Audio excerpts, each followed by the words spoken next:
महापालिका निवडणुकीनंतर राष्ट्रवादी शरद पवार गटाचे पिंपरी चिंचवड शहराध्यक्ष तुषार कामठे यांनी आपला राजीनामा सादर केला होता. पण राष्ट्रवादीच्या वरिष्ठ नेतृत्वाकडून याबाबत अद्याप अंतिम निर्णय घेण्यात आला नसल्याची माहिती समोर येते. त्यामुळे पिंपरी चिंचवडच्या शहराध्यक्षाची धुरा अद्यापपर्यंत कामठे यांच्याच खांद्यावर असल्याचं स्पष्ट होतंय. महापालिका निवडणुकीनंतर पक्ष संघटनेत बदल करण्याचं आश्वासन देण्यात आलं होतं. त्यामुळे अनेक कार्यकर्त्यांना नव्या नेतृत्वाची अपेक्षा होती.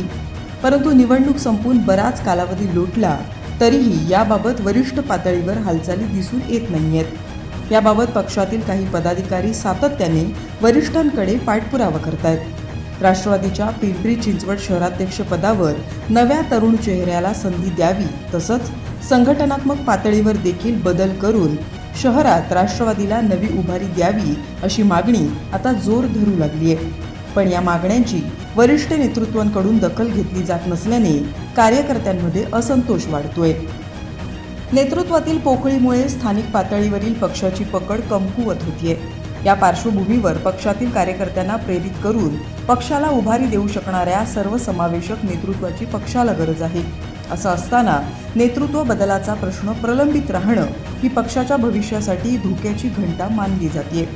वरिष्ठ नेतृत्व शहरातील घडामोडींमध्ये पुरेसं लक्ष घालत नसल्याची खंत काही पदाधिकाऱ्यांकडून होतीये.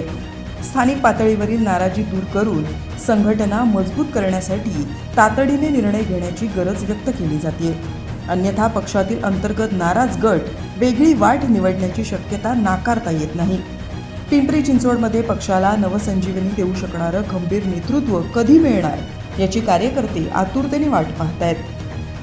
प्रदीप लोखंडेसह bureau report, right angle, Pimpri Chinchwad.